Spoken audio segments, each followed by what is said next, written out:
Guys ఈరోజు మేము మా పొలాల దిక్కు స్విమ్మింగ్ చేయడానికి వచ్చినాం. ఒక 4 మెంబర్స్ వచ్చాము, ఇంకొక 4 మెంబర్స్ వస్తున్నారు బైక్ తీసుకొని. ఎందుకంటే ఈ సంవత్సరము మా చెరువు కొంచెం డ్యామ్ పలిగిపోయింది. అందువల్ల చేన్లలో మొత్తం నీళ్ళు వచ్చి చేన్లని పారకపోయాయి. చేన్లలో చిన్న చిన్న మడుగుల్లోకి అయినాయి. అవిటిలో కొంచెం వాటర్ ఫ్రెష్ ఉన్నాయని కలిసి అవి లోపల స్నానం చేసుకునే వెళ్తున్నాము. ఇది మొత్తము ఒక పొలము. అక్కడ నుంచి వాగు పలిగిపోయింది. అక్కడ నుంచి మొత్తం వాటర్ మొత్తం చేనులోకి వచ్చేసినాయి. వాటర్ మస్తు ఫ్రెష్గా ఉన్నాయి. దీని లోపల ఫిష్ బిటంగా ఉన్నాయి. చిన్న చిన్నగా ఉంటాయి కానీ కనిపి అంత పెద్దగా లేవు. బాగున్నాయి, వాటర్ ఫ్రెష్ ఉన్నాయి. ఫ్రెండ్స్ చూడండి, నాకు ఒక స్టోన్ చిక్కింది. దీనికి ఒక బొక్క ఉన్నది, అందుకే కొంచెం మీకు చూపెడుతున్నా.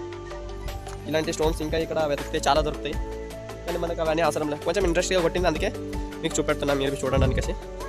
బాగుంది. నేను అనుకున్నా ఫ్రెండ్స్ ఇక్కడ ఒక 20 ఫీట్ లోపలికి ఉంటుందేమో అనుకున్నా, కానీ ఇక్కడ వాటర్ మాత్రం 50 అబోవే ఉన్నాయి. చాలా లోపలికి గుంత పడ్డది. ఇక్కడ అక్కడ కొన్ని వాటర్ ఉన్నాయి, అందుకే వాళ్ళు అక్కడ స్నానం, కానీ ఇక్కడ మాత్రం వాటర్ కొంచెం ఎక్కువ ఉన్నాయి. పైన ఎండ చాలా ఎక్కువ కొడుతుంది, కింద చల్లగా నీళ్ళు. స్నానం చేసుకోవాలి.